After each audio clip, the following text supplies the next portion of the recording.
stepfather was exactly what might be expected. He completely abandoned the child of his marriage with Adeleda Ivanovna, not from malice, nor because of his matrimonial grievances, but simply because he forgot him.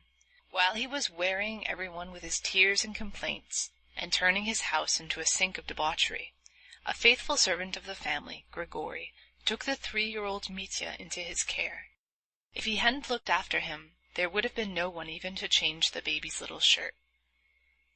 It happened, moreover, that the child's relations on his mother's side forgot him too at first. His grandfather was no longer living. His widow, Mitya's grandmother, had moved to Moscow and was seriously ill, while his daughters were married, so that Mitya remained for almost a whole year in old Grigory's charge, and lived with him in the servants' cottage.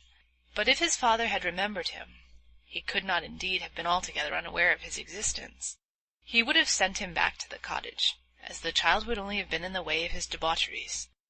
But a cousin of Mitya's mother, Pyotr Alexandrovich Musov, happened to return from Paris. He lived for many years afterwards abroad, but was at that time quite a young man, and distinguished among the Musovs as a man of enlightened ideas and of European culture, who had been in the capitals and abroad.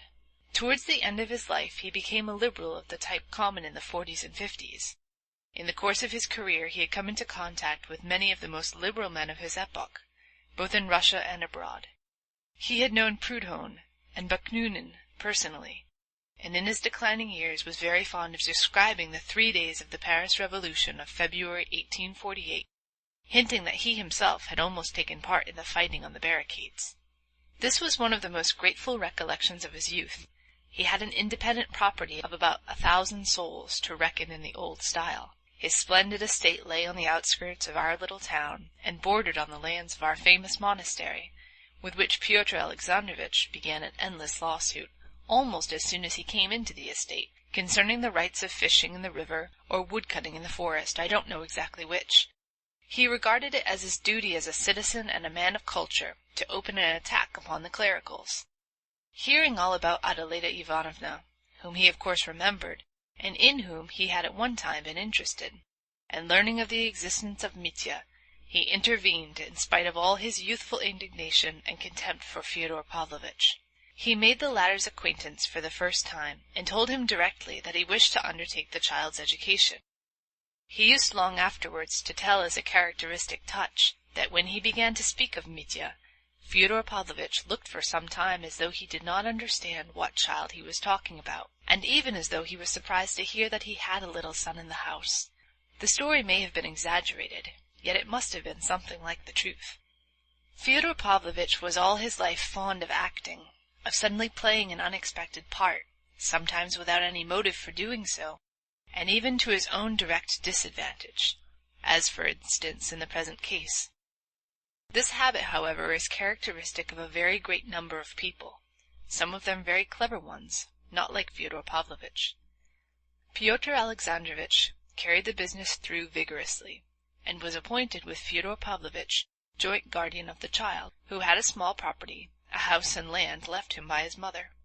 Mitya did in fact pass into this cousin's keeping, but as the latter had no family of his own, and after securing the revenues of his estates was in haste to return at once to Paris, he left the boy in charge of one of his cousins, a lady living in Moscow. It came to pass that, settling permanently in Paris, he too forgot the child, especially when the Revolution of February broke out, making an impression on his mind that he remembered all the rest of his life. The Moscow lady died, and Mitya passed into the care of one of her married daughters. I believe he changed his home a 4th time later on. I won't enlarge upon that now, as I shall have much to tell later of Fyodor Pavlovitch's firstborn, and must confine myself now to the most essential facts about him, without which I could not begin my story. In the first place, this Mitya, or rather Dmitri Fyodorovitch, was the only one of Fyodor Pavlovitch's 3 sons who grew up in the belief that he had property, and that he would be independent on coming of age. He spent an irregular boyhood and youth. He did not finish his studies at the gymnasium. He got into a military school, then went to the Caucasus, was promoted, fought a duel, and was degraded to the ranks, earned promotion again, led a wild life, and spent a good deal of money. He did not begin to receive any income from Fyodor Pavlovitch until he came of age, and until then got into debt. He saw and knew his father, Fyodor Pavlovitch, for the first time on coming of age, when he visited our neighborhood on purpose to settle with him about his property. He seems not to have liked his father. He did not stay long with him, and made haste to get away, having only succeeded in obtaining a sum of money, and entering into an agreement for future payments from the estate, of the revenues and value of which he was unable, a fact worthy of note, upon this occasion to get a statement from his father. Fyodor Pavlovitch remarked for the first time then, this too should be noted, that Mitya had a vague and exaggerated idea of his property. Fyodor Pavlovitch was very well satisfied with this, and it fell in with his own designs. He gathered only that the young man was frivolous, unruly, of violent passions, impatient and dissipated, and that if he could only obtain ready money he would be satisfied, although only, of course, for a time. So Fyodor Pavlovitch began to take advantage of this fact, sending him from time to time small doles, installments.